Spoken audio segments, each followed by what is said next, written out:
Eh bien, bienvenue pour ce deuxième épisode de C'est qui en pôle. Donc c'est Murdoch que je vous retrouve au micro et je retrouve aussi Steph. Comment ça va ce soir ? Salut Murdoch, ça va impeccable, ça va d'autant mieux que ça a enfin repris. Là, le MotoGP Circus et 2 et 3, ça a repris, je suis content. Alors effectivement, comme on vous l'avait promis, on va essayer de revenir assez vite après les Grands Prix donc pour vous parler justement des actions du week-end dernier. On va aussi amener une petite rubrique nouvelle pour ouvrir les épisodes et on a appelé ça les numéros du numéro, c'est-à-dire on va reprendre le numéro donc de C'est qui en pôle qu'on est en train de faire et on va essayer de retrouver des pilotes célèbres qui ont porté ce numéro-là pour faire un petit peu d'historique Grand Prix. On va vous parler évidemment les numéros 1, ça a toujours été les champions du monde en titre qui restaient dans la même catégorie, à savoir que quand on est champion du monde de Moto 2 et qu'on monte en MotoGP, on n'a pas le droit de prendre le numéro 1. Par contre, quand on reste, on a le droit de le garder dans la catégorie. Petit quiz, est-ce que tu sais qui est le dernier à avoir couru avec le numéro 1 ? Moi j'aurais dit Stoner, mais je suis pas sûr. En MotoGP, effectivement, c'est Stoner qui a couru avec le numéro 1 en 2012 et aussi en 2008. Et en Moto 2, donc il y a Tito Rabat qui a couru en 2015 avec le 1, mais il s'est fait chipper par... 2015, déjà Zarco. Ah oui, déjà, et oui. Ah oui. Non mais j'ai dit Stoner parce que c'est mental et physique, du rouge avec du blanc, le 1 blanc, tout ça, c'est très iconique. Ouais. Il avait gardé son petit 27 en bas à gauche du 1. Le tricheur. Je sais pas si tu te rappelles. Je me souviens juste du gros 1, mais petit, une espèce de petite note de bas de page. Ouais, c'est ça. D'accord. C'est ça. C'était assez subtil, assez fin, mais le 27 était toujours là. Quel filou. Donc, petit filou. Lorenzo aussi en 2011 a couru avec le numéro 1 et aussi en 2007 que j'appellerais Choupa Choups à l'époque où il avait un super casque où il était sponsorisé par les sucettes et quand il montait sur le podium il ne buvait pas de boisson énergétique mais il avait une sucette à la bouche quand il était tout jeuneau. Mais oui, c'était en 2007. Ouais. D'accord. Il était tout gamin, il était sponsorisé très corporate, c'est très bien. Ouais. Et Choupa Choups, je l'ai appris récemment, qui est une marque espagnole. Ah bah tiens. Le logo comme par hasard. En fait, tu regardes, c'est rouge et jaune. Et c'est les couleurs du drapeau espagnol. Donc il est corporate jusqu'au bout, ce garçon, il a bien raison. Bah, c'est eux qui payent au bout du compte. Alors après, pour arriver au numéro 2, on a parlé un petit peu de ceux qui avaient brillé avec le 1. Bon, évidemment, dans les années 70-80, c'était beaucoup plus répandu de conserver le numéro 1 quand on était champion du monde, mais maintenant, avec, entre guillemets, le côté marketing, faut vendre des maillots. Faut vendre des t-shirts, faut vendre des casquettes. Donc les champions du monde ont souvent l'habitude de garder leur numéro fétiche de manière à ne pas, entre guillemets, casser tout le marketing qui va avec. À noter aussi qu'Hayden l'a porté en 2007, numéro 1. Il a bien fait d'en profiter. Bah oui. Alors il y en a un qui a profité quand même d'un aspect un petit peu particulier de porter le numéro 2.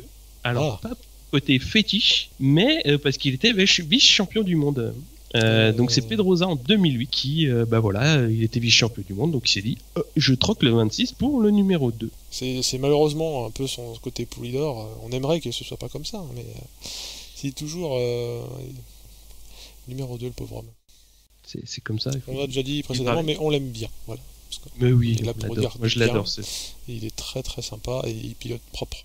Donc voilà un petit clin d'œil qu'on essaiera de refaire à intervalles réguliers quand il y a des numéros qui viennent. Donc pour les numéros qui suivent, si vous avez des idées, vous pouvez nous en faire part. Mais évidemment, là on va rentrer dans le vif du sujet. Premier Grand Prix de la saison MotoGP, Moto2, Moto3. Alors comment est-ce que tu l'as vécu, on va dire avant la conférence de presse, c'est-à-dire est-ce que t'étais on a enregistré un petit peu avant, on était tous les deux chauds bouillants, mais est-ce que t'as suivi les pilotes sur Twitter, etc.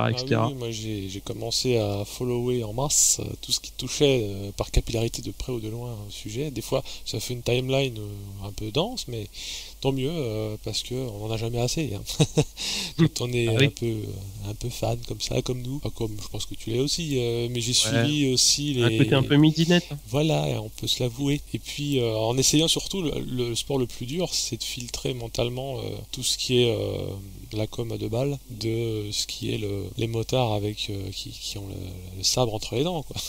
Effectivement, il y a eu une conférence de presse du mercredi, mais celle-là, elle était presque pour du beurre. C'était pour redire un peu les choses de l'hiver, à savoir tout le monde a bien bossé, on est super content du boulot qu'on a fait, on peut faire encore mieux, on sait pas ce que ça donnera en course. En gros, je te résume un peu tout ce qu'ils ont dit. Enfin, toi, t'en as entendu le même son de cloche, je suppose. Oui, avant les FP, parce que les choses sérieuses ont commencé au FP. Il y avait quand même Yannone qui faisait un peu la moue parce qu'il disait qu'ils avaient galéré pendant la trêve hivernale et qu'il fallait encore qu'ils adaptent la moto à son style. Ah. C'est un aveu de comment dirais-je, du fait que lui n'arrive pas bien à s'adapter à la moto. Donc ça renvoie des petits signaux comme ça, mais ça veut peut-être rien dire. Nous verrons.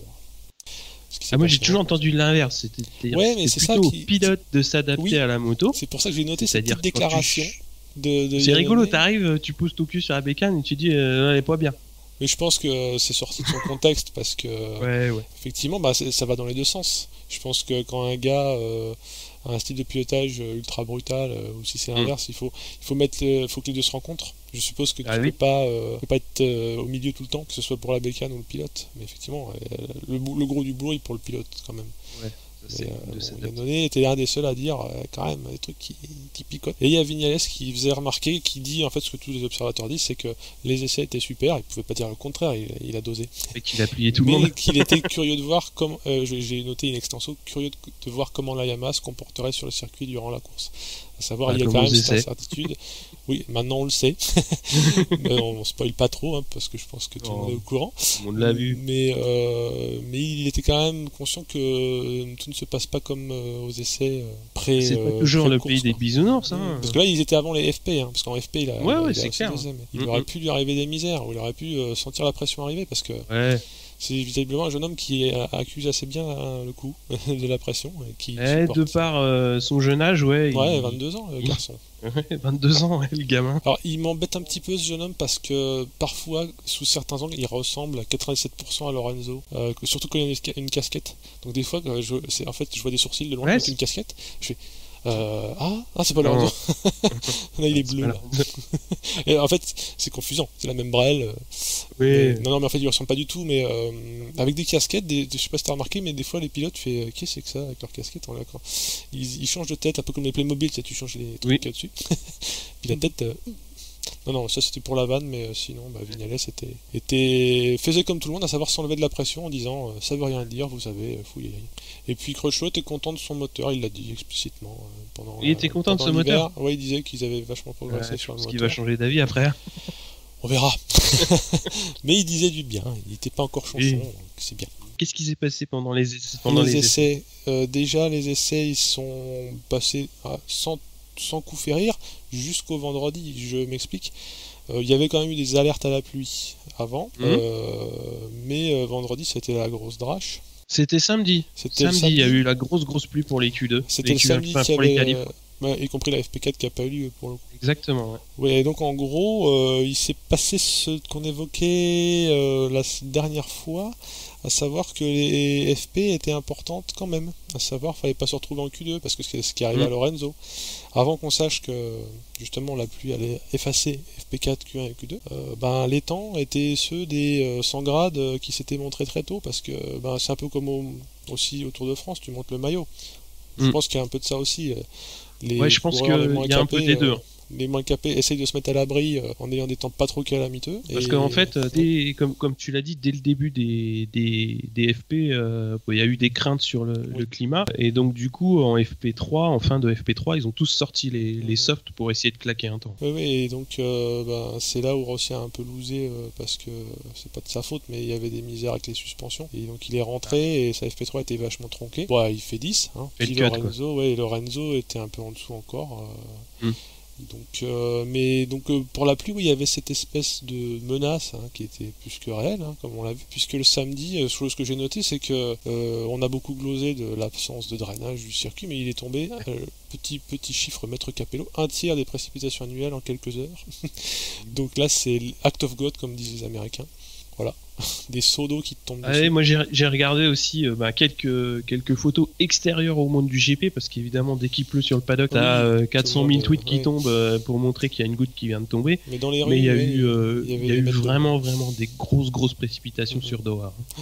Et chose aussi qu'on se dit, c'est que ça ne nettoie pas la piste comme on aurait pu l'espérer, c'est que la pluie ramène du sable, parce que le sable est dans l'air et le sable retombe comme la pollution. Donc ça a mouillé tout le monde et ça a ramené du sable qui s'était effacé avec les qualifs et les essais. Parce qu'on nettoie la piste quand on tourne. Et là, il y avait du sable. Donc c'était la double peine. C'était la double peine. Et donc les motos 2 et 3 ont eu leurs essais perturbés. Il y a eu un petit drama, il s'est fait... Alors le paddock a bruissé du fait que Dunlop n'aurait pas les pneus pluie. Je sais pas si c'est avéré ou pas. Il se serait fait envoyer d'urgence avant les qualifs. Mais tu confirmes? Ah oui, moi c'est ce que j'avais vu. J'ai vu aussi passer ça, c'est-à-dire que quand ils sont arrivés là-bas, il n'y avait pas de pneus pluie et effectivement ils se sont fait approvisionner en urgence. Et je crois que c'est le mercredi, ils ont rassuré tout le monde en disant vous inquiétez pas, les pneus sont à la douane. Donc s'il y a souci, les pneus sont aussi. Il y avait un moment de flottement quand même. Ouais, il y a une petite sueur dans l'air de dire. Mais t'imagines, tu vas dans le paddock, tu vas dans la caravane d'Alop et tu dis sont où les pluies? Mais non, mais il n'y a pas de pluie, les gars. Dans le désert, t'es con, quoi. Ah oui, mais regarde par la fenêtre. Oui, c'est. Et comme l'a dit Capirossi pendant le week-end un peu agité avant les départs, il disait, parce que beaucoup de gens disaient c'est ni fait ni à faire l'organisation, et Capirossi de défendre la Dorna en disant l'organisation est d'autant plus facile quand c'est pas vous qui prenez les décisions. Parce qu'effectivement, une décision, elle a toujours un revers.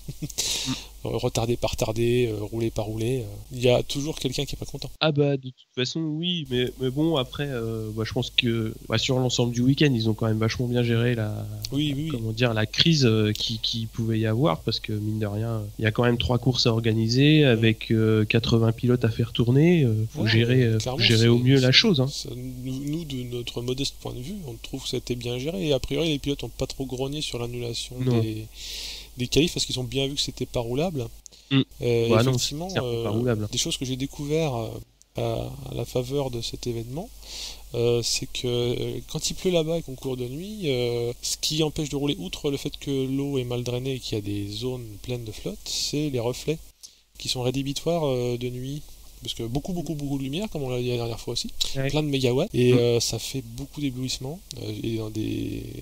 En fait, quand on fait de la piste, il y a très peu de repères 3D. Et si en plus t'es ébloui, parce que les pistes sont plates, éminemment plates, hein, donc pour le peu de pistes que ton serviteur a pu faire, il faut vraiment regarder des choses, aller chercher des infos, quoi. Et là, si t'es ébloui, c'est même plus la peine, tu le fais à l'oreille. Hein. Quand t'es dans les graviers, ça fait du bruit. Donc là, oui, les reflets étaient rédhibitoires, et aussi une chose que Capirossi a rappelé, c'est que les bacs à gravier étaient saturés de flotte, mais littéralement.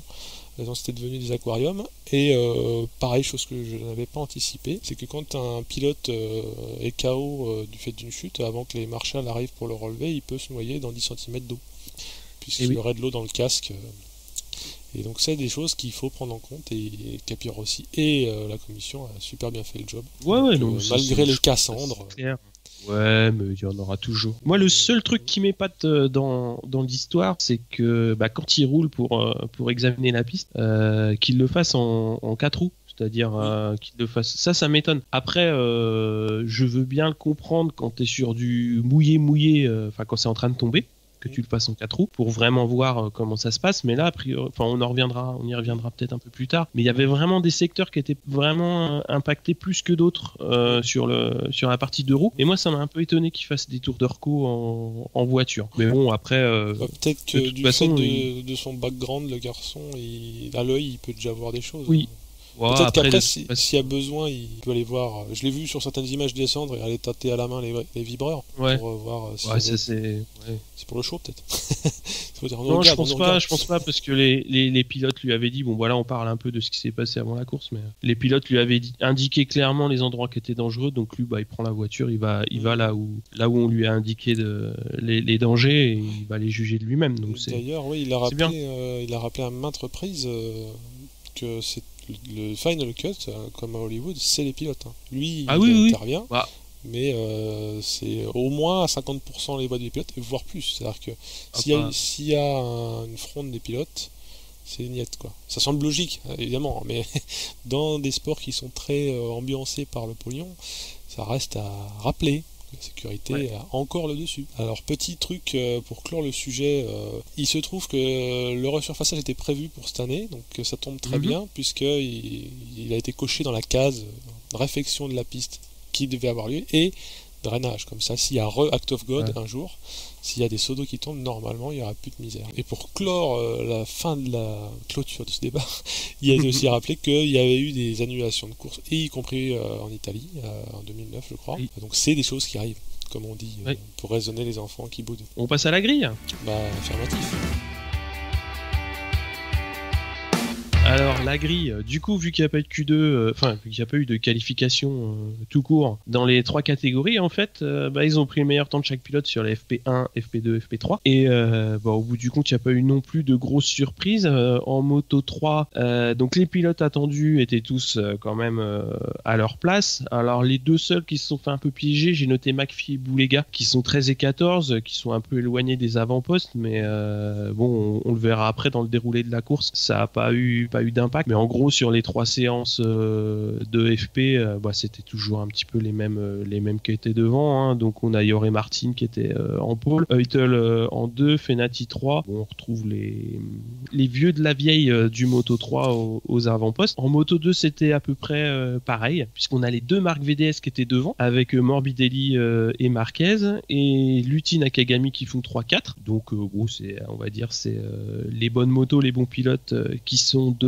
Alors j'ai noté quand même une très très belle surprise, celle de Ravi Vierge qui court sur Tech 3, qui s'est placé à la 8e place sur la grille. Tech 3, ça fait un bon bout de temps qu'ils courent en Moto 2 avec leur châssis Mistral, ça n'a pas toujours été facile, mais là c'est une belle perf, de l'emmener à la 8e place sur la grille. C'était bien, il a montré que l'équipe était dans le bon tempo, qu'ils sont là pour faire quelque chose cette année. Ils sont pas là pour amuser le chaland. Non, voilà, ils ont que 2 châssis, donc c'est pas facile de mettre au point un châssis avec juste 2 pilotes, mais bon, ils se sont bien débrouillés. Et autre cocorico, on a Quartararo pour sa première FP Moto 2 qui s'est placé 10e. Donc c'est vraiment bien quand on voit que le bichon, il a quand même 17 ans. Oui, c'est ça qui est impressionnant, c'est que j'essaye de me souvenir, moi, à 17 ans, mais... Un jour, je pense qu'on fera, on fera une petite bafouille un petit peu plus large sur Quartararo, mais il y en a beaucoup qui ont bavé en disant en Moto 3 il a rien prouvé, et en Moto 2 il va se planter. Quand même là sur ça, il a montré qu'il avait le rythme, et il a 17 ans, donc il a 3-4 années pour montrer ce qu'il sait faire, hein. Ouais, et 10e, parce que une entrée en piste... J'imagine que, encore une fois, je ne peux faire qu'imaginer, mais tu dois être on fire de vouloir prouver des choses, donc déjà ne pas tomber, ne pas faire d'ânerie, c'est quand même à cet âge-là encore plus fort. Donc rester sur ce rang et se placer 10e. Ouais, puis Brad Binder qui est champion du monde Moto 3, il est 22 sur la grille. Ouais. Et lui, voilà, c'est quand même bien ce qu'il a réussi à montrer, quoi. C'est de la bonne. Tu nous parles un peu du MotoGP ? Ah oui, le MotoGP, quel coup de théâtre, Vignales premier, dis donc, c'est incroyable. On commence déjà à faire de l'humour sur le fait qu'il est pour tout le temps et tout, mais non, mais c'est vrai là on en a parlé en préambule, et effectivement il a poursuivi en ligne droite de sa saison hivernale, FP1, au cumulé des 3 FP il était devant. Je crois qu'il y a une FP où il y a quelqu'un qui a montré son museau, qui n'était pas lui, je ne sais plus qui c'était un pilote d'une écurie satellite. Bon, c'est Redding qui a fait une belle. C'est ça, c'est Scott Redding. Oui, c'est Redding. C'est Scott Redding qui a claqué la FP2.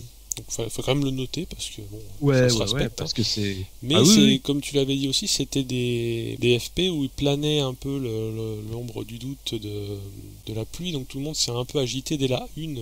FP1, FP2, puis surtout FP3, fallait être là, quoi. Je crois qu'ils avaient, sans peut-être le savoir parce qu'ils n'avaient pas la prescience, mais ça a remplacé les Q1, Q2. Oui, tout le monde a bien fait de s'agiter quand ils le pouvaient et quand ils ont pu mettre le bon pneu au bon moment. Alors il y a quand même effectivement notre ami Vignales, donc ça reste une surprise, même si on n'arrête pas de parler de lui. C'est sa première pole, je crois, en tout cas, il a inauguré la première place de la grille, et ce qui me saute aux yeux et qui nous a sauté aussi aux oreilles quand on a écouté les commentaires, c'est Iannone 2e, parce que voilà, il s'est placé, finalement on le traite de tout fou, mais il est stratège aussi, il est arrivé à se placer entre Maverick Viñales et Marquez, donc c'est quand même assez fort. Mais un autre truc qui saute encore plus aux yeux, parce que nous sommes très objectifs là-dessus, c'est Zarco 4. Et oui, là il y a quand même, il s'est montré d'autant plus que c'est un pilote Tech 3, donc ok, c'est Yamaha et tout, mais c'est pas une écurie officielle, donc faire cette place là en temps normal pour n'importe quel pilote, même chevronné pour Tech 3, c'est génial, mais la première de Zarco en GP, pouf, 4e place. Ouais. Quand même. Hein. Ouais, c'est bien. Hein. Il a un peu montré les choses. Pour rentrer un petit peu dans le détail, donc c'est déjà rien que le fait d'être 4, c'est bien, mais il est pas très loin de la 2e place, hein, puisqu'il est à 1 dixième et demi, donc c'est pas loin. Hein. C'est vraiment dans le rythme. Il n'y a pas de monde. Ouais, il y a pas. Voilà. Bon, Vignales, il met quand même une demi-seconde à tout le monde dans l'affaire sur les FP3 cumulés, donc c'est quand même, on va dire, c'est une bonne marge sur un tour, mais après, bon, c'est serré quoi. Oui, et puis comme Vignales lui-même le rappelait, la course, c'est différent, donc il fallait voir. Et on peut parler de Folger, même si c'est pas dans l'ordre de la grille, parce qu'on va pas se taper toute la grille, mais Folger 8, c'est pas mal non plus. rookie, parce que les deux sont des rookies. À force de parler de Zarco, on oublie de dire que c'est un rookie, mais les deux sont des rookies, et 4 et 8. Et 8 devant des clients, donc Rutschler, Rossi, Lorenzo. Lorenzo, il a son petit problème de moto, là. Et depuis qu'elle est peinte en rouge, il n'arrive plus à rouler. Non, je plaisante. C'est juste que là, il a été en délicatesse, il a pas trop trouvé soit le feeling, soit les réglages, soit voilà, faut que ça se mette en place. Hein. C'est comme quand tu tapes un petit peu sur ton tamis pour que la farine se remette bien en place. Il faut que les choses se mettent en place. Après, il y a Baz qui a fait aussi une bonne FP. Je sais plus exactement quelle. Je crois que c'est la FP1 où il s'est bien placé d'entrée de jeu. Ouais. Et au bout du compte, il fait 14. Hein, donc ça lui a permis de rester dans 14e place. Ce qui est déjà bien. Ouais, c'est bien. Sachant qu'on va le rappeler avec notre mauvaise foi française, mais il a une toute vieille Ducat. C'est quoi une GP 15 ? Enfin, c'est celle de GP 15. Il y a 2 ans. Ouais, donc, exactement. On peut estimer que c'est une bonne perf. On n'est pas là pour filer des bons points. Oui, non, mais on est plutôt là pour se réjouir pour les gens en fait. Parce que ouais, c'est clair. On se doute bien qu'aucun des 23 présents n'est là pour faire du tourisme, et ce sont tous des extraterrestres. Mais il y en a certains en tout cas qui sont encore plus exoplanètes que les autres. Ouais, c'est clair. Donc, il y en a qui l'évitent. Ouais, il y en a qui ont des trucs spéciaux, des espèces de pouvoirs magiques. On passe aux courses.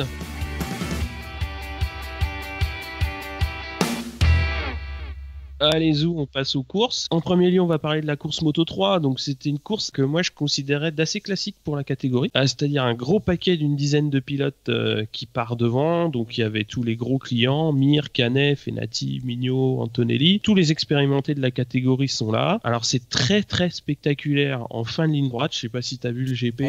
Oui, sur tes bons conseils, parce que je dois confesser qu'avant, je ne regardais pas le Moto 3. Mais là, je l'enregistre parce que j'ai pas toujours le loisir de regarder les 3 courses d'affilée. Hein. Ouais, on dirait que ça fait un peu prenant.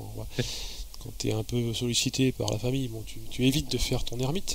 Mais j'ai regardé et ça m'a fait penser aux bancs de poissons qui se déplacent tous d'un coup, tu vois, ça bouge en paquet. Ils sont à 10 cm, ils sont à des vitesses improbables. Sur des pneus qui, encore une fois, là je radote sur ma marotte de l'épisode d'avant, la taille des pneus, ça fait toujours peur, même si je pense que ça n'est pas mort. Mais ouais, tu te dis waouh, comme les roues de R5, quand tu roules derrière une R5 aujourd'hui, tu te dis tiens, c'est des roues de 50. non, ils sont tellement proches, tellement ramassés que tu dis c'est bizarre qu'il n'y ait pas une catastrophe, quoi. En fait, c'est le bout de ligne droite des stands, les mecs ça arrive à 4-5 de front, à chaque tour ça passe, quoi. C'était typiquement la course Moto 3, on va dire jusqu'à l'avant-dernier tour. Ce qui s'est passé, on va dire à l'avant-dernier tour, ça a été pour le coup un peu atypique, c'est-à-dire que Mir, il a pris la tête, il a tout de suite pris 2-3 longueurs sur la meute, et en fait, à partir du moment où le 1 se détache un petit peu, le 2 il ose pas aller le chercher parce qu'il se dit de toute façon je vais prendre des risques pour aller le chercher au risque de me foutre au bac, donc je suis bien 2, et en fait ça va comme ça jusqu'au bout de la file.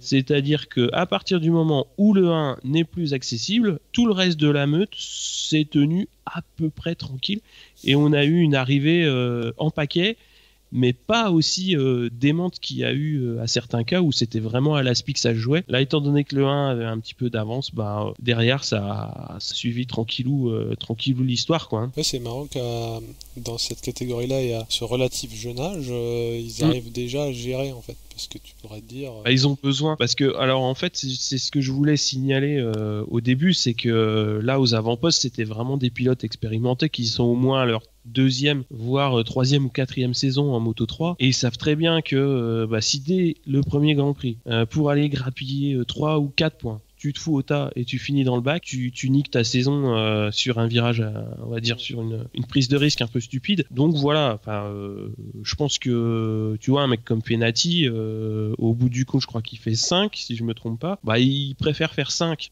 plutôt que de faire un 0 quoi. Ah oui, mais ça c'est effectivement des choses qui sont faciles à relativiser quand t'as pas un moteur qui hurle derrière, un devant et, ah oui c'est clair. Ta tête dans du plexiglas. Et je me dis, parce que ça a beau être, ils vont avoir quelques saisons derrière eux, certains pilotes quand ils arrivent en MotoGP font des fois des erreurs. Encore une fois, je ne suis pas juge, mais tu vois des mecs qui dans les 5 derniers tours ils sont à 10 longueurs et ils essayent de retarder un freinage et c'est bac à gravier direct.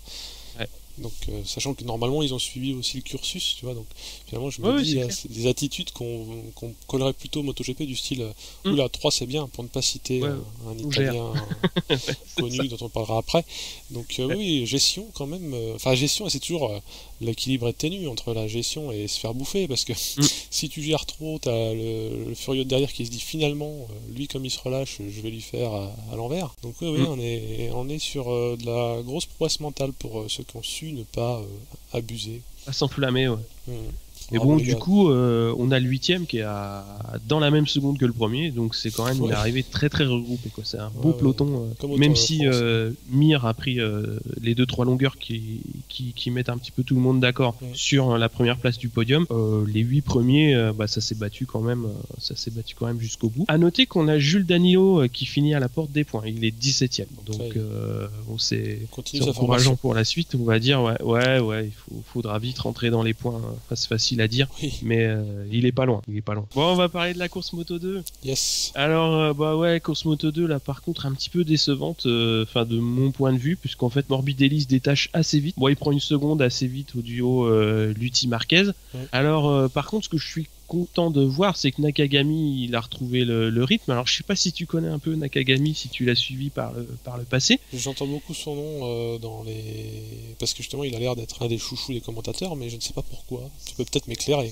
Le chou des commentateurs, je sais pas, mais moi j'adore son style. Il a un style vraiment qui est très bien adapté à la Moto 2, c'est-à-dire il gère super bien les mises en travers de sa monture, et donc il a un style de pilotage moi qui me plaît bien, très spectaculaire, très mise en travers, mais ça fait un petit peu de temps qui plafonne en Moto 2. Alors je crois qu'il était déjà en Moto 2 du temps de Marquez, donc tu vois ça date un peu, mais ça fait plaisir de le revoir devant. Ouais, le grand frère, pas le petit. Mais ça fait plaisir de le revoir devant parce que c'est quand même un pilote qui est bon, qui à un moment donné était vraiment pas loin de passer le pas. Mais voilà, il a pas réussi. Mais là, on le retrouve aux avant-postes et vraiment ça m'a bien plu de le revoir bien placé, avec un groupe qui était constitué de Oliveira, Marini et Quartararo. Encore lui. Alors ce petit groupe de 4, ils étaient un petit peu en retrait par rapport à la tête, hein. Et après ce qui s'est passé, c'est que Lutti à son tour il s'est détaché tout seul, donc on a eu vraiment Morbidelli puis Lutti, et après Nakagami, donc il a réussi à passer Marquez pour prendre la 3e place, et voilà, tout le monde s'est un petit peu détaché les uns des autres et ça a fait une arrivée assez plate, mais bon, c'était une belle course surtout pour le 2e groupe, et notamment pour Quartararo qui fait 7 pour sa première course en Moto 2, donc c'est vraiment bien, hein, et déjà moi j'ai une marotte, c'est finir sur ses roues déjà. C'est pas vouloir trouver des choses aux gens, parce que je suppose qu'en plus ça doit pas refléter son potentiel. Enfin, ils sont tous très forts, donc tu te dis pourquoi je ferais 7 et pas 5, tu vois, enfin tu pourrais avoir envie de te montrer encore plus, quoi, mais à 17 ans il arrive à se dire c'est... Enfin, encore une fois, c'est tellement vite fait de tomber, surtout dans les conditions qu'il y avait. La piste était plus ou moins incertaine. C'est vachement piégeux, hein. Ça avait l'air d'être vachement piégeux, leur histoire. Hein. Donc là, finir et à cette place-là, c'est bravo. Ouais, c'est bien, c'est prometteur pour la suite. C'est vraiment bien, hein, pour lui. Et dans la foulée des FP, on a Javi Vierge sur Tech 3 qui finit 9. Donc c'est un très très bon résultat pour l'écurie Tech 3. C'était vraiment bien de le voir à l'arrivée bien placé. Moi, j'aime bien justement, hein, l'écurie Tech 3 Moto 2. C'est pareil, je suis Je suis pas fan au sens, je ne vais pas non plus m'évanouir quand ils font des résultats, mais c'est une écurie qui m'est fort sympathique. Ouais, je préfère les voir là plutôt que de végéter derrière. Là, c'est vraiment bien qu'ils aient trouvé déjà un bon châssis pour avancer, des bons pilotes pour la faire tourner. C'est bien qu'ils soient devant, hein, tout simplement. Tu nous parles rapido de la course MotoGP? Et oui, parce que alors, pas rapido. Un petit happening pour clore le Moto 2 et Moto 3, c'était une course de MotoGP avec des guests. Donc il y a eu du drama, pas que pendant la course, mais même avant, parce que la pluie s'est invitée quand tout le monde était sur la grille. Alors déjà que c'est un petit peu l'effervescence en temps normal d'une grille de MotoGP, là il y a eu ordre contre ordre, et que je rentre me mettre à l'abri, et que je ressors, et que je sais pas, et que je discute. Donc alors forcément tout le monde s'énerve entre guillemets, il y avait des conciliabules dans tous les sens, et c'était un peu la prime à celui qui s'énerverait le moins en fait, ce qui a été le cas de Marquez qui restait d'un calme olympien. J'ai pas vu beaucoup Lorenzo parler non plus. Mais non, j'allais venir à Lorenzo, c'est que Lorenzo il avait peut-être pas beaucoup parlé, mais il n'arrêtait pas de bouger, de rentrer, il avait l'air super vénère, donc il y avait des caméras qui le suivaient, il rentrait dans les locaux, et il était pas très content, mais en même temps, alors c'était un commentaire que je vole éhontément à Philippe Monneray, qui disait ceux qui restent pas sur leur moto, ça trahit aussi le fait qu'ils ont pas envie d'y aller, qu'ils se sentent pas bien, quoi, qu'ils le sentent pas.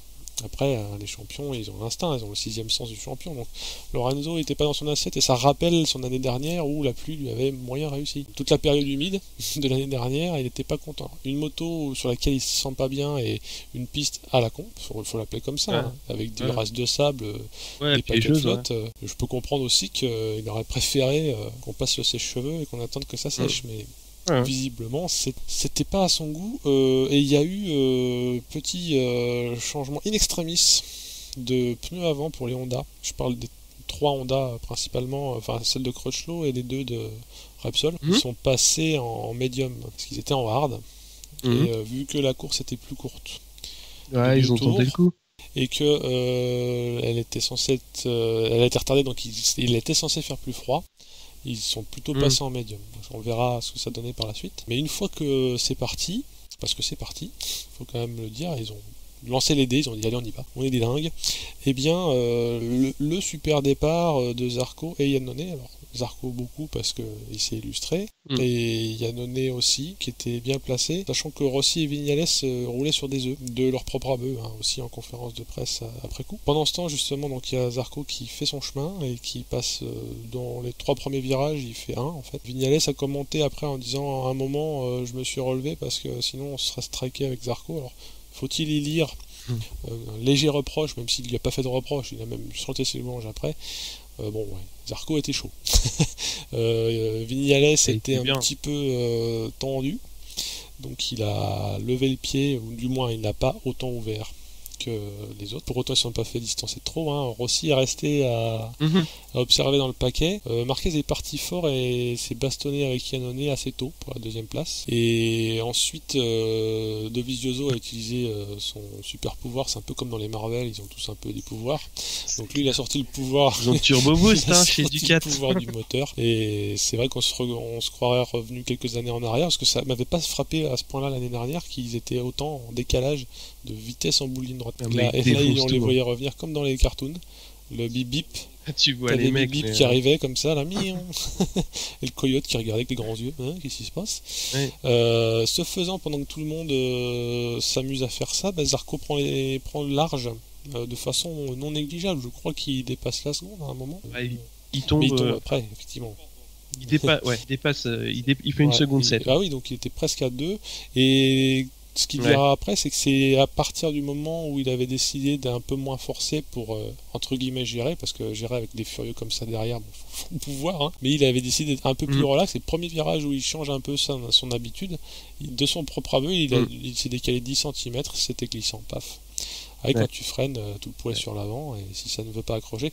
Donc la preuve aussi que tout le monde a eu bien du mérite, tous ceux qui ont fini ont eu bien du mérite de finir, parce que Zarco n'a pas fait une énorme erreur a priori, hein. C'était une zone qu'il aurait fallu éviter. Donc, mais ça, je rappelle, alors pas pour dédouaner Zarco, parce qu'il a droit à sa petite erreur vu qu'il est rookie.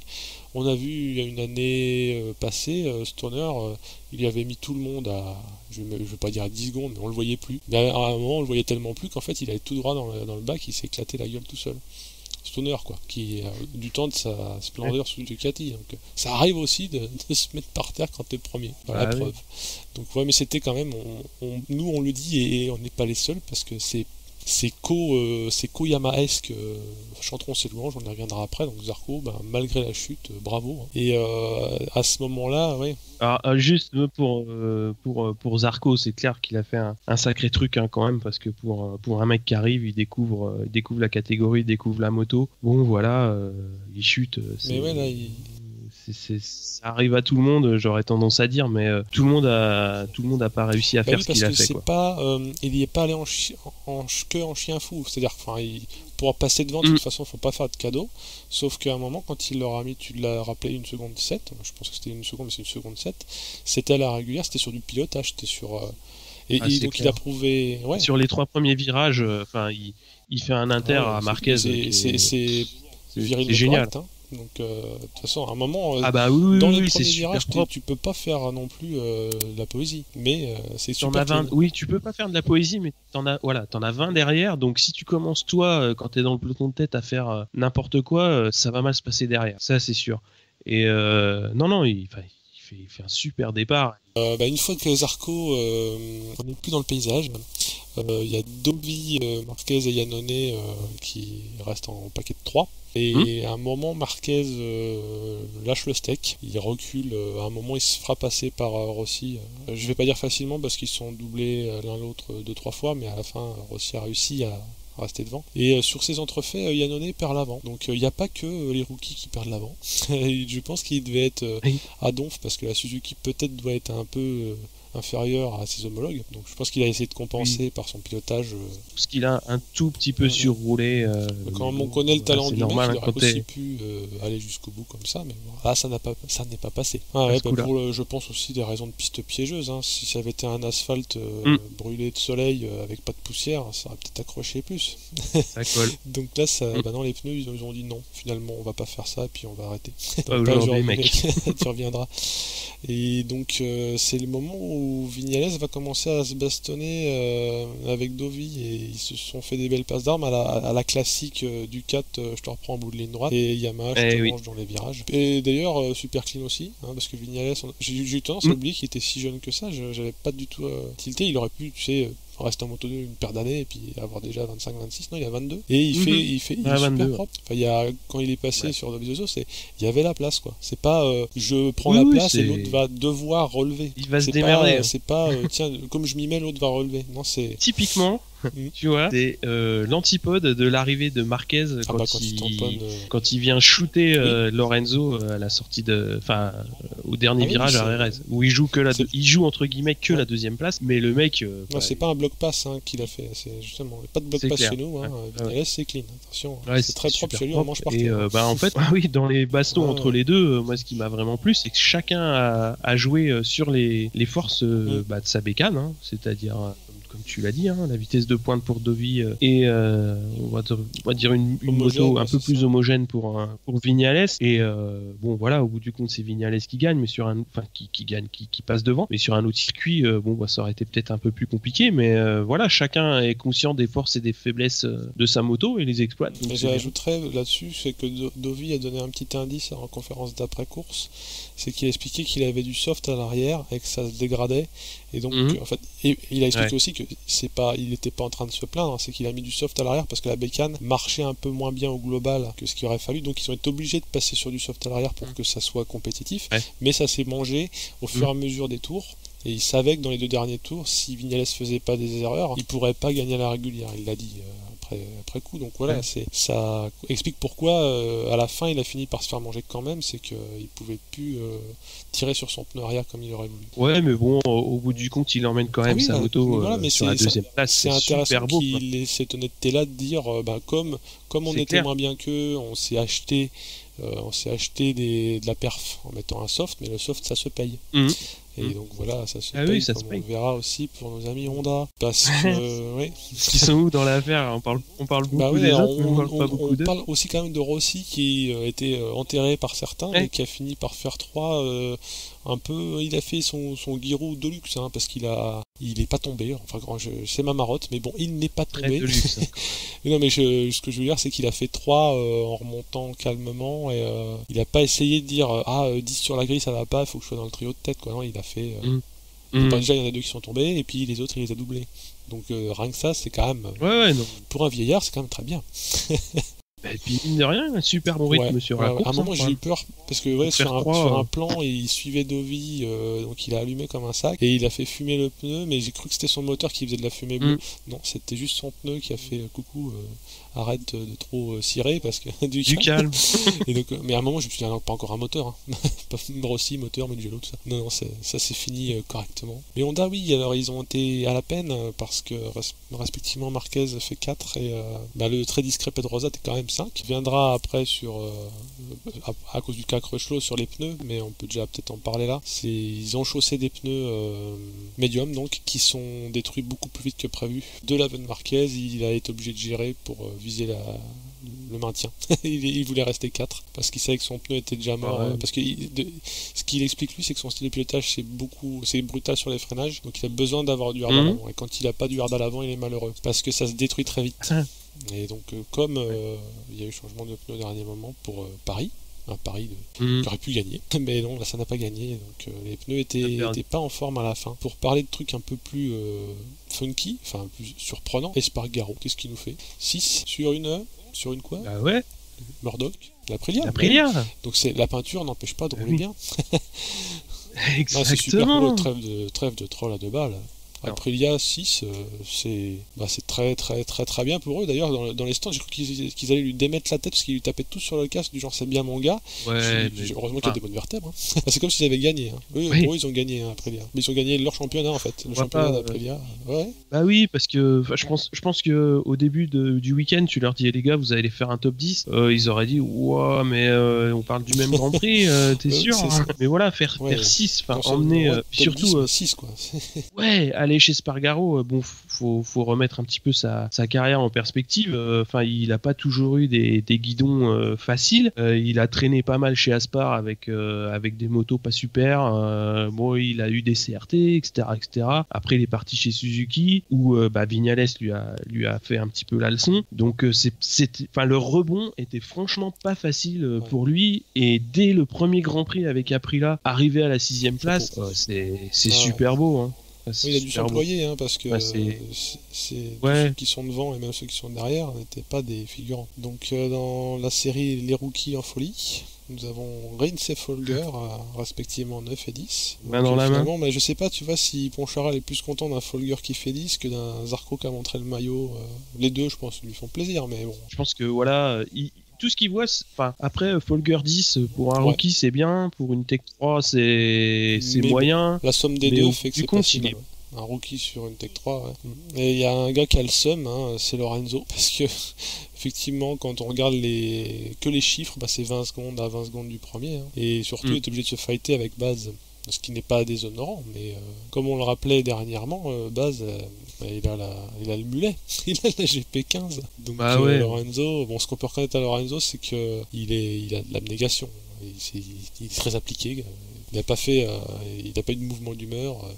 Mais en fait, il me fait la même peine que me faisait Rossi chez Ducat à l'époque, parce que t'as l'impression d'un truc qui est... Ouais, sauf que Rossi faisait pas 11 ans. Non, mais voilà, bon après c'est la première course, voilà.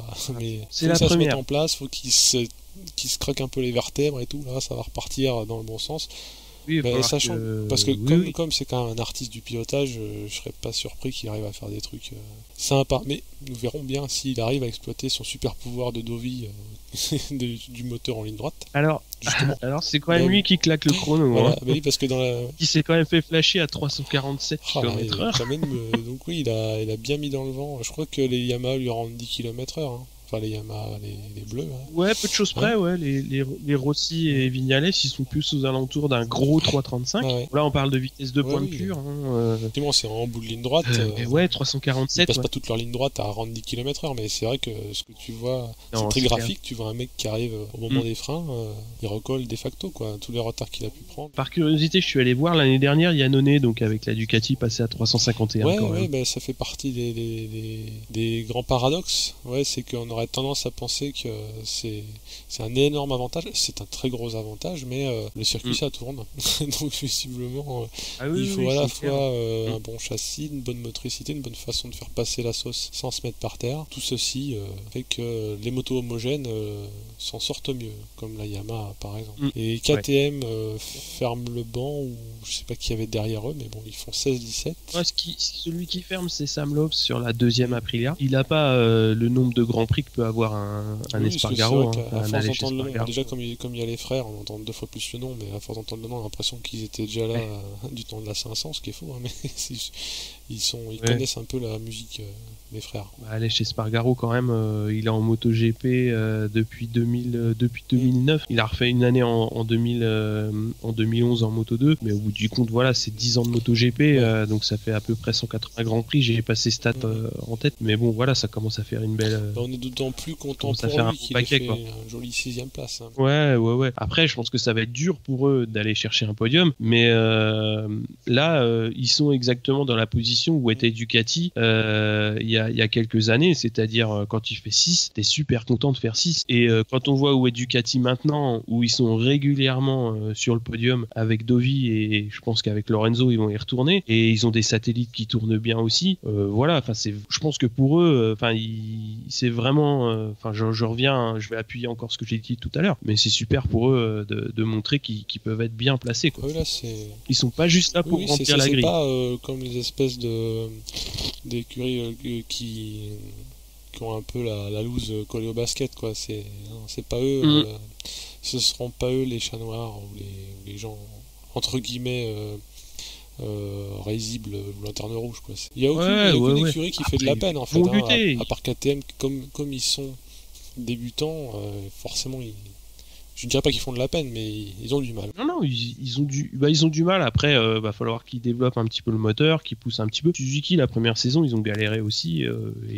En 2 saisons, ils sont arrivés avec une très très bonne moto. Je pense que KTM, après, il y a évidemment une partie des moyens qui vont mettre en œuvre, qui est une part prépondérante aussi, hein, mais je pense qu'Aprilia, ils sont en train aussi de montrer qu'ils n'ont pas les moyens de KTM, je pense. Aprilia, je pense qu'ils sont revenus avec des moyens un petit peu plus modestes que les Autrichiens, mais ils se placent 6, quoi. Donc c'est vraiment très très bien.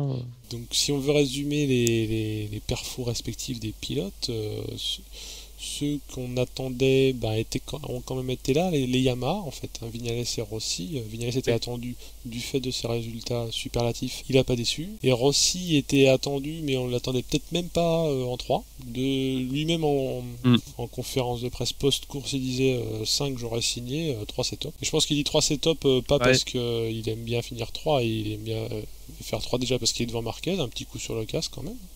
Juste devant, mais quand même. Il aime bien les bulles, hein, donc à partir du moment où il y a moyen de monter sur le podium, je pense qu'il est content. Et puis, dans la série gestionnaire, c'est toujours des points. Déjà, tu finis 3, donc tu as des points. Et puis, si les autres sont derrière, mais Lorenzo, son ancien coéquipier, est aussi au frais. Je dis pas que ça doit lui faire plaisir, mais ça conforte son idée qu'il n'est pas fini, quoi. Parce qu'il s'est dit des choses pas gentilles dans la presse. C'est de bon ton de taper sur Rossi. Dans les surprises, elles étaient à la fois bonnes et mauvaises pour Yannone, parce que Yannone, fausse qualif, mais FP 1, 2, 3, il est 2. Quand même, il se montre. Hein. Dans le rythme. Et puis dans la course, avant de perdre l'avant, il était loin d'être ridicule, parce qu'il mordait bien, comme il savait le faire, mais sans trop non plus. Sans trop faire de misère aux autres. Et puis Zarco, c'est aussi l'excellente surprise, peut-être même meilleure que celle qu'a fait Yannone, parce qu'Yannone est un chevronné, hein, Zarco étant le rookie. Et puis la mauvaise, c'est sûr, on l'a déjà dit, Yachout. Voilà.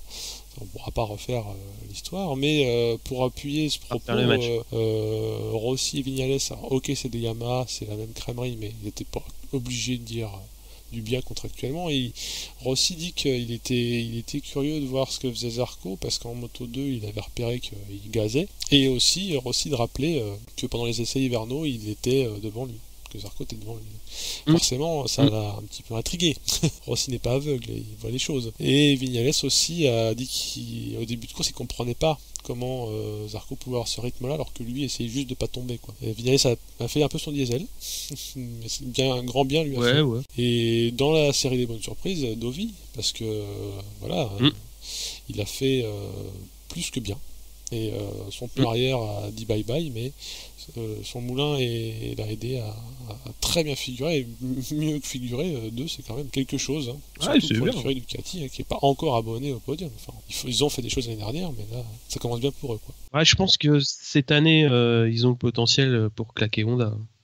Enfin là je m'avance un peu, mais sur le papier il n'y a pas de raison que ça n'arrive pas. Et voilà, les événements de course, les formes des pilotes et un peu le hasard et aussi ce qui se passe dans les paddocks nous montreront ce qui va se passer. Et Miller, parce que je l'aime bien, ce jeune homme qui fait 8, qui est content de sa 8ème place chez Marc VDS. Donc il y a eu quand même bon week-end pour Marc VDS, quoi. Bonne moisson. Les déceptions, mais Marquez, en fait je ferai un tir groupé Marquez, Crutchlow, Pedrosa, parce que ce qui m'a mis sur la piste de la complainte, c'est que Crutchlow il les cache et il dit les choses, et quand il fait de la merde et quand les autres en font. Et ce qu'il a dit sans détour, c'est que le choix du pneu avant médium lui a été imposé et qu'il a pas eu son mot à dire, et il était tout vénère de ça. J'ai lu ça sur un site UK. Comment ils peuvent lui imposer un pneu médium à l'avant? Justement, il a dit, je vais citer, The tire choice was taken out of my hands. It was way too soft. Donc lui n'a pas aimé qu'on lui mette un médium à la place d'un hard, et c'était un choix a priori ondesque, parce que quand je m'amuse à lire un peu les interviews de Marquez, pareil, je cite les phrases parce que c'est important, on est dans la com, parce que Marquez a appris à pas dire du mal. Il dit The tire was our biggest mistake. Our. Il inclut quelqu'un d'autre que lui. C'est pas my mistake, c'est pas lui qui a voulu changer le pneu. Tu vois ce que je veux dire? Je vois la petite nuance subtile. Il se dit via Crutchlow directement, via Marquez indirectement, et Pedrosa fait de l'encore plus politiquement correct en regrettant que le pneu soit dégradé trop vite. Mais ces trois-là, si tu les mets, si tu fais tes faisceaux de recoupement. Eh ben, tu vois, j'avais pas creusé autant les déclarations après course, qu'un constructeur dise au pilote, bah tiens, tu mets ça parce que tu vas voir, ça va y aller. Si le pilote te dit, non, tu me mets du hard parce que moi je me sens bien en hard, je comprends pas qu'une écurie te dise, non. C'est pas toi qui décide, c'est moi. Parce que franchement. Alors après, moi j'ai cherché plusieurs sources de ce qui s'est dit là, effectivement, et il y avait une assez longue interview de Crutchlow qui racontait ça, et il racontait aussi que justement la fois où il est tombé, en fait, c'est qu'il a dit à un moment il voulait doubler un mec, donc il a voulu ce qu'il appelle square the corner, c'est-à-dire il a voulu s'écarter pour repiquer plus tôt dedans, pour accélérer plus tôt. Et bah, tu sors de la trage, mouillé, boum, voilà, donc et en fait il a dit que ça c'était son erreur à lui, parce que justement il dit quand le pneu lui plaît pas, mais il dit aussi quand il fait de la merde, ça. Il dit j'ai losé. Donc Crutchlow avoue it was completely my own fault, et il dit aussi que sa deuxième erreur c'était de repartir avec une brêle cassée, parce qu'il est reparti et sa deuxième chute a été assez violente et on se l'explique pas bien, et il explique lui que, j'aime bien le citer cet homme là parce qu'il a un langage fleuri, il dit I had to fucking bail off the thing fast and it hurt, parce que ce qui s'est passé c'est que sa poignée s'est bloquée ouverte, donc ça partait full patate, et lui quand il a vu ça, la seule manière qu'il a eu c'est de s'éjecter en perdant l'avant et en sautant de la bécane. Bah on a fait le tour de ce Grand Prix dense, Qatar, c'était sympatoche. Moi j'ai trouvé ma carte. On va faire un petit point Frenchy. Alors, étant donné qu'il n'y a pas eu de Superbike ce week-end, on va pas faire ni de British Superbike, puisqu'on a aussi Gintolik en BSB. Et surtout, on n'en avait pas parlé dans le premier numéro. Je vais vous faire un petit point sur la carrière d'un Français comme MotoGP, donc Loris Baz, qui est né en 93 et qui va entamer sa troisième saison, qui a entamé sa troisième saison en MotoGP chez Avintia, à savoir donc une écurie qui roule sur des Ducati satellites. Donc, il a 24 24 ans et il a déjà quand même un beau parcours, un beau CV moto, puisqu'il a commencé donc à 17-18 ans à faire des manches en British Superbike Superstock, quelques wildcards, et surtout à 20 ans il gagne le bol d'or, donc course d'endurance, mais à 20 ans c'est quand même pas rien, c'est quand même chouette de le faire. C'est tout le monde l'a pas fait. Surtout qu'on a donc l'habitude de voir des gens plus âgés, hein, sauf si je dis des âneries. Exactement. Là, c'est belle maturité. Ils ont gagné le bol, je crois, avec une équipe de 23 ans de moyenne d'âge, donc des tout jeuneaux, et ils ont fait, ils ont fait une très belle course. Les vieux briscards qui gagnent à l'usure, hein, c'était non, c'était vraiment du jeune. Et donc il va faire 3 ans en Superbike avec Kawa, et il va faire quand même un beau passage en Superbike, puisqu'il va prendre 2 victoires, 14 podiums, et ça fait une belle armoire à trophée quand même. Alors excusez-moi de ces propos un peu misogynes, mais c'est un sport de bonhomme. Enfin, c'est un sport qui fait un peu penser au hand par rapport au basket, tu vois. C'est plus agressif, je trouve. Quand je vois les grands prix, ça met des coups de coude. Oui, c'est ça. Et donc en 2015, il arrive en GP, et c'est celui qu'on va appeler notre too tall, parce qu'en fait la particularité physique c'est qu'il est très grand, il mesure 1m91, 92, et en fait il aurait dû signer chez Aspar, et donc je crois que c'était déjà signé, et la team a cassé son contrat justement parce qu'il le jugeait trop grand pour embarquer donc sur la moto. Mais il intégrera quand même pour sa première saison NGM Forward, donc qui roulait à l'époque avec des Yamaha CRT pour sa première saison en MotoGP. Bon, il y aura des petits problèmes extrasportifs, puisque le directeur, le team manager va finir en tôle. Oui, il y a eu 2 grands prix où ils se sont pas déplacés, non? Enfin, il y a eu des problèmes de pognon. Exactement. Les avoirs étaient auraient dû aller. C'était limite un truc un peu mafieux, quoi. C'est juste le truc qui a permis à Bradle, puisqu'il était coéquipier de base à l'époque. Il me semble qu'il s'est libéré à la faveur de ça. Exactement. Bradle s'est libéré pour aller chez Aprilia, si je me trompe pas. Il a attendu que ça revienne. Base, il a attendu parce qu'en fait les motos sont pas parties aux États-Unis, je crois que c'était pour les 2 grands prix privés de déplacement aux US. Du fait du gel des avoirs du mec et tout, enfin ils étaient même pas sûrs de reprendre. Exactement. En fait, à ce moment-là. Oui, mais ils ont réussi quand même à finir la saison, et l'année suivante, il a quand même réussi à garder donc son guidon en MotoGP en signant chez Avintia, donc sur des Ducati satellites. Alors moi j'ai découvert ce pilote notamment je croyais que c'était sa dernière course en Superbike, mais en fait non, c'était l'avant-dernière. Savoir que c'était au Qatar.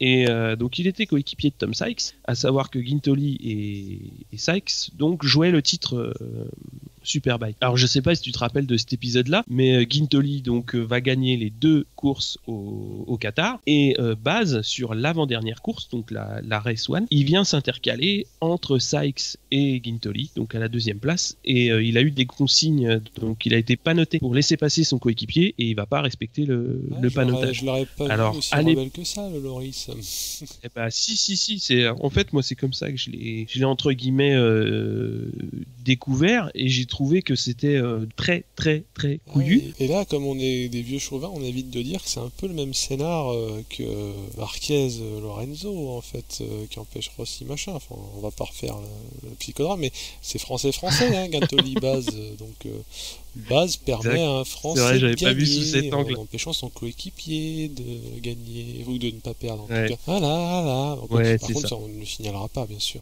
Et Baz, on s'en souvient aussi parce que l'année dernière, il avait fait un très beau résultat. C'était République tchèque. Combien c'était? Je ne sais plus. 4. C'était pas podium, je crois qu'il fait 4. On s'en serait souvenu, on aurait eu des images.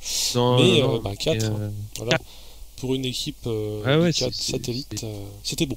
Pour le coup, il est 3 secondes derrière Marquez. C'était un jour de flotte, non? Mais bon. C'était une course très très bizarre. Le gars, il finit. Allez, ça fait 50 fois que je le répète dans ce podcast, mais quand il y a de la flotte, finir sur 0, quand même, et 4. Donc voilà. Je crois que il fait un changement de pneu de moins que les autres, et puis il se place, quoi. Donc c'est bien. Non, c'est bien vu. Il a à la fois un ciboulot et de la technique. Et encore une fois, chapeau, parce qu'un 1m91 sur ces motos-là, déjà que Rossi passe pour un grand parce qu'il dépasse le 1m80. Et tout le monde dit, moi ça m'éclate quand je le vois en ligne droite Baz. parce qu'en fait, tu le vois, il est coincé dans sa bulle et quand il se déplie pour prendre une courbe, on dirait c'est un peu les écureuils qui arrivent dans les arbres, tu sais, les écureuils qui ont les espèces d'ailes. Exactement, ouais, les écureuils volants, un ouais. peu du wingsuit là, en bout de ligne droite. Il est avantageux au freinage en fait, il triche. Beaucoup de surface au plus de surface. Donc voilà, base à suivre aussi. Eh bien, on va parler du prochain Grand Prix maintenant. Prochaine étape, l'Argentine. C'est le sobriquet, c'est Termas de Rio Hondo, c'est le nom du bled qui se fait. Alors, je suppose qu'il y a un nom de sponsor devant, j'avoue que je ne retiens jamais quand c'est une banque ou je sais pas quoi. Bon là, c'est l'Argentine, mais Termas de Rio Hondo, c'est le nom des établissements pour les vieux qui viennent soigner l'arthrite. Et pour les jeunes qui ont envie de faire des courses, il y a le circuit. C'est un circuit qui est récent parce qu'il a été inauguré en 2008. Par contre, il n'a pas tout de suite pu accueillir les MotoGP. Il a fallu qu'ils refassent les travaux de mise en conformité. Ils les ont fait en 2012 pour faire de l'œil justement à, je crois que c'est la FIM dans ce cas-là, ou c'est pas la Dorna, c'est la FIM qui signe les paplards. Enfin bon, en gros, ils ont fait venez chez nous. C'est la Dorna. Venez chez nous, la Dorna. Et la Dorna a dit ok, il n'y a pas de problème, tu m'élargis ton truc, tu mets les 2-3 bricoles et on arrive. Et il devait commencer en 2013, mais il y a petit amour, gloire et beauté au niveau administratif. En 2013, il n'y a pas pu y avoir de Grand Prix parce que le gouvernement argentin était en grosse bisbille avec Repsol. Repsol qui est un des grands argentiers du MotoGP qui tient un gros autocollant sur les... parce que oui, donc c'était extra sportif, c'est le gouvernement argentin et Repsol se faisaient un procès façon Apple Samsung avec du milliard à la clé. Donc 2013 t'oublies quoi, donc ils se sont assis sur leur Grand Prix et ça n'est qu'en 2014 qu'il y a eu un premier GP argentin et la dernière fois c'était en 2000. C'était pas sur ce circuit-là en fait, c'est la première fois que ce circuit-là accueillait le MotoGP. On n'a pas énormément de stades vu que il y a eu que 3 Grands Prix courus dessus. C'est vrai que Marc Marquez s'est imposé 2 fois, mais en 2014 et 2016, en 2015 c'est Rossi, et on se souvient de 2015, je sais pas si tu vois la scène, c'est... oui. Pardon, j'ai ricané. Je retrouve mon 46. Et j'ai relu un petit peu, mais je sais que Marquez est tombé tout seul en heurtant Rossi, et là on peut le dire, ça se voit sur les vidéos, il tape l'arrière de Rossi, tout en ayant essayé de lui faire non pas un bloc pass mais une rentrée par l'arrière en mode vas-y que pousse-toi, mais en fait ça n'a pas fonctionné. Mais sachant que Rossi dans ce Grand Prix, ce qu'on oublie parce qu'on pense beaucoup à la chute de Marquez vers la fin du Grand Prix, mais il s'est fait une remontada en 2015, Rossi part 8 et il remonte en mode warrior et il passe Marquez veut pas se laisser faire, et voilà, et Marquez tape une première fois dans Rossi et juste après ce virage où il tape, il retape parce que je pense que Rossi a été moins vite que ce qu'il croyait et il se tape l'arrière et il se stèle quand il relève la bécane. Il relève la bécane plus tôt et en fait ça tape l'arrière. Alors une fois que la roue avant est tombée sur une moto, il n'y a plus rien. Donc voilà, il a fait belle chute. Et Rossi ne fait pas de la figuration parce que quand Marquez gagne en 2016, Rossi est sur le podium. Je sais plus s'il est 2 ou 3. Rossi est un client pour si on veut commencer à voir des séries se dessiner. Marquez en a 2 et Rossi n'a jamais été mal placé.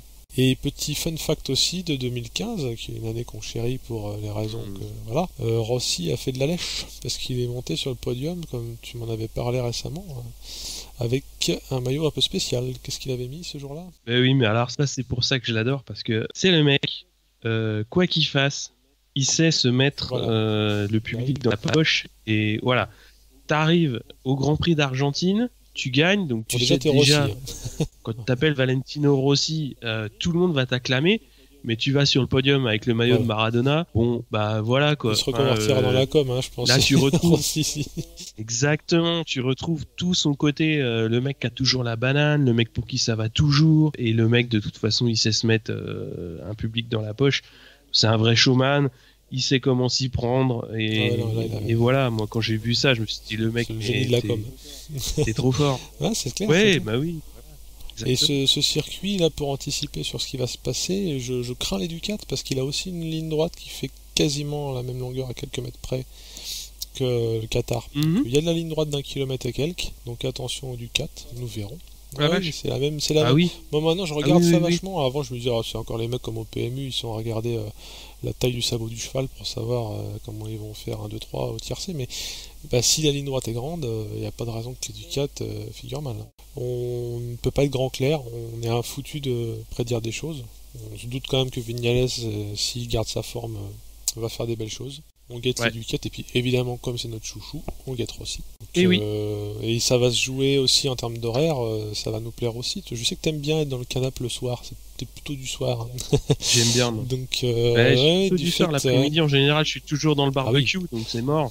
Je loupe le départ et ça me. et ben ça voilà, me- donc du ça me fait d'être en chier. Argentine, il y a des calages horaires favorables à ce setup-là, Et- qui fait que les Moto 3 vont rouler à Exactement. 18h pour la course, Moto 2 à 19h30 Hmm. environ, et le MotoGP à 21h, un peu du prime time de luxe. Bah, il va être temps pour nous de clore cet Et épisode voilà, 2. moi je vais mettre mon CD dans la PlayStation pour aller réviser les tracés, parce que c'est un...